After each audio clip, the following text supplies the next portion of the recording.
Good morning, I'm Saini at the University of Canberra. I am in my weekly conversation with Michelle Grattan. Let me first wish all our viewers a very happy International Women's Day and a very happy International Women's Day to you as well, Michelle. Thank you, Deep. Michelle, the news over the last week was that 2 more ministers in the government have decided not to run in the next election. This comes in the wake of others, very high-profile Liberals, deciding not to run in the next election. This doesn't look good for the government. It speaks of a crisis in the government. But there are also people in the Labour Party who have decided not to run in the next election. And that, of course, happens, as you know, before an election. People make decisions about their political future. How specific is this problem to the Labour Party and how damaging is it? The difference is that, as you said, people depart or announce they'll depart at elections. But the thing is that with the Labor people, everyone knows they're not going because they think the election's going to be lost for them. They think Labor will win. So they're going for a variety of other reasons. But when senior ministers announce that they're not running again, then people obviously conclude that a major factor in this is that they think they'll be in opposition soon and life won't be so good. And I think it is fair enough to say that that is a consideration for a number of them.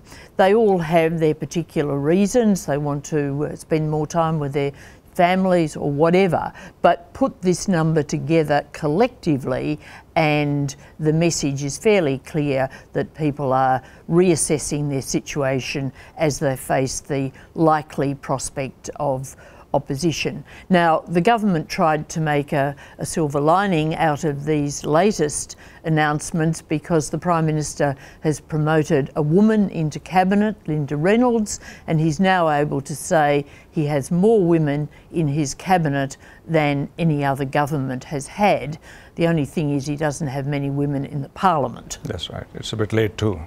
Well, and that as well. That's right. Now, of course, to keep things interesting, there's news circulating that there is a rebellion fermenting against Michael McCormick, the Deputy Prime Minister. Now that, if it is true, that is serious again. There is a rebellion to take him out, essentially. How founded is this rumor and or this news, and what are the implications of this now coming on again, in the wake of resignations and decisions of ministers not to run? This reflects the discontent of a number of National Party members. They're fearing for their seats. So much is driven at the moment on the government side by fear. And they're, especially in Queensland, where there are a lot of seats that are vulnerable. It's said to include some from New South Wales. The talk is that these people would like to restore Barnaby Joyce to the leadership of the Nationals. They think Michael McCormick hasn't cut through. I think that the assessment that he isn't a known figure and hasn't stood out as a leader is quite accurate, but it really would be totally unwise to have a coup before the election. It would have to be probably in budget week. You can imagine the publicity undermining the budget's coverage. It would be madness. I think that they would be much better to settle and just try and dig in behind their current leader and hope for the best. Yeah, even the talk about this is very destabilizing. Absolutely, it's just madness. Switching to issues that are more bipartisan, the national accounts figures are out, and there are indications that the economy is continuing to slide backwards, and some are even talking about a per capita recession. Would you share with us your thoughts on how serious is this an issue for the government and for the country? I think a slowing economy is certainly not good for a government that's running on the theme of economic management. On the other hand, it's trying to use this to say, well, there are some international storm clouds, and when there are economic dangers, it's better to stick with the government you have rather than thinking of changing government. But basically, I think that poor economic figures are a negative for the government in its current situation. Now, as for the per capita recession, well, this is using the growth figures against a background of population numbers, and you get a negative figure. The actual growth figure is a very small positive figure, but per capita it's a negative figure. And this is the last thing that Scott Morrison really wanted to have discussed this week. He said, well, this is really a made-up statistic. But the economic pointy heads talked about it, and that was a bit awkward.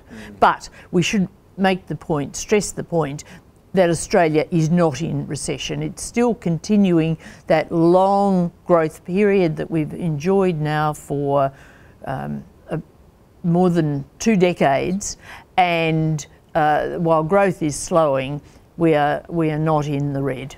And it had to slow at some point. Yes, it did, just awkwardly at the moment for the government. Now, staying with the economy, Bill Shorten is continuing to focus on the slow wage growth, and he is talking about a living wage that would be above the minimum wage. How do you think the business is going to buy that proposition? This worries the business community because it sees it as adding to its costs, and it does take the debate into industrial relations, I guess, as well as economics.